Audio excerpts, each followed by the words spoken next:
Hello hi అందరికీ. నేనైతే ఇవాళ ఒక ఎక్స్పెరిమెంట్ చేస్తున్నాను కేక్ చేద్దామని. ఇక్కడ పెరుగు, ఆయిల్ ఇంకా షుగర్ పౌడర్ వేసుకొని ఇలా బాగా బీట్ చేసుకొని ఇందులో మైదా, బేకింగ్ పౌడర్, బేకింగ్ సోడా ఇంకా వెనిలా ఫ్లేవర్ పౌడర్ వేసుకున్నాను, ఎసెన్స్ లేదు.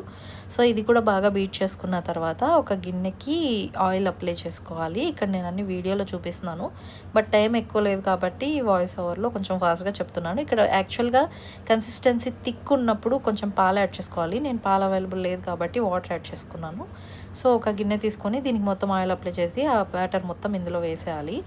స్టవ్ మీద ఒక గిన్నె పెట్టి అది ప్రీ హీట్ చేసుకోవాలి. నేను కింద పెట్టిన ప్లేట్ ఏంటంటే ఈ ప్రీ హీట్ చేసుకునేటప్పుడు అది కూడా కొంచెం హైట్ ఉంది.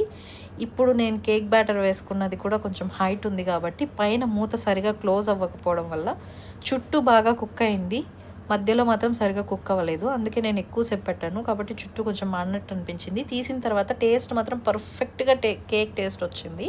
కాకపోతే ఎక్కడో చిన్న మిస్టేక్ జరిగింది, అదేంటి ఈసారి సరి చూసుకొని చేస్తాను. మీరైతే వీడియోని లైక్ షేర్, ఛానల్ని మర్చిపోకుండా సబ్స్క్రైబ్ చేసుకోండి. Bye bye.